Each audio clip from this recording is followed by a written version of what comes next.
এবার যারা যারা টাকা অলরেডি পেয়ে গেছেন তাদের তো খুবই ভালো, আর যারা এখনো পর্যন্ত টাকা পাননি তাদের ক্ষেত্রে আমি অ্যাডভাইস দেবো যে আপনারা আর কয়েকটা দিন একটু ওয়েট করুন। আপনাদের সম্ভবত এই ব্যাচ প্রসেসিং এর জন্য দেরি হচ্ছে। আজকে তো 4 তারিখ, আপনারা আরো 1 সপ্তাহ ওয়েট করুন। 1 সপ্তাহ ওয়েট করে যদি দেখেন যে আপনাদের অ্যাকাউন্টে টাকা আসেনি, সেক্ষেত্রে ডাইরেক্ট আপনি চলে যাবেন আপনার বিডিও, এসডিও বা ডিএম অফিসে।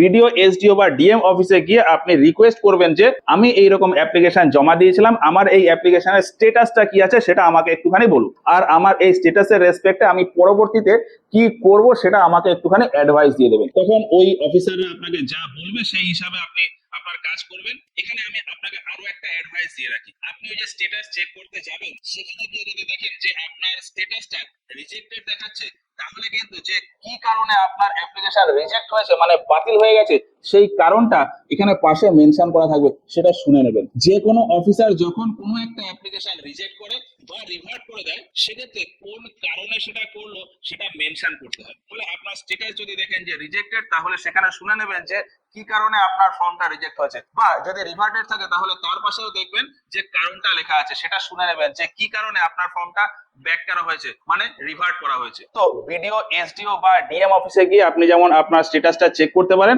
তার পাশাপাশি একটা হেল্পলাইন নাম্বারও দেওয়া হয়েছে। ওই নাম্বারে আপনারা ফোন করে জিজ্ঞেস করে আপনার স্ট্যাটাসটা চেক করে নিতে পারেন। নাম্বারটা হলো 8282082820। তবে আরো একটা বিষয়, যদিও এটা খুব এক্সট্রিম কন্ডিশন, যদি আপনার মনে হয় যে আপনি এই স্কিমের সুবিধা পাওয়ার যোগ্য কিন্তু আপনার অ্যাপ্লিকেশনটাকে রিজেক্ট করে দেওয়া হয়েছে, কোনো না কোনো কারণ দেখিয়ে রিজেক্ট করা হয়েছে, যদিও সেই কারণটা হয়তো আপনি বলছেন ভ্যালিড না, তবুও ওই কারণ দেখিয়ে আপনার ফর্মটাকে হয়তো রিজেক্ট করে দিল। এখন যে আপনার এই ফর্মটা রিজেক্ট করলো তার বিরুদ্ধে আপনি একটা অভিযোগ জানাতে পারেন। অভিযোগ জানানোর জন্য পশ্চিমবঙ্গ সরকারের একটা অনলাইন অভিযোগ পোর্টাল রয়েছে, West Bengal public grievance monitoring system, যার ওয়েবসাইটটা হলো excise.wb.gov.in, অথবা আপনি কোর্টে গিয়ে রিট পিটিশন করতে পারেন। আচ্ছা, এবার আরো একটা বিষয় আপনাকে বলি, ফেসবুক বা ইউটিউবে আপনারা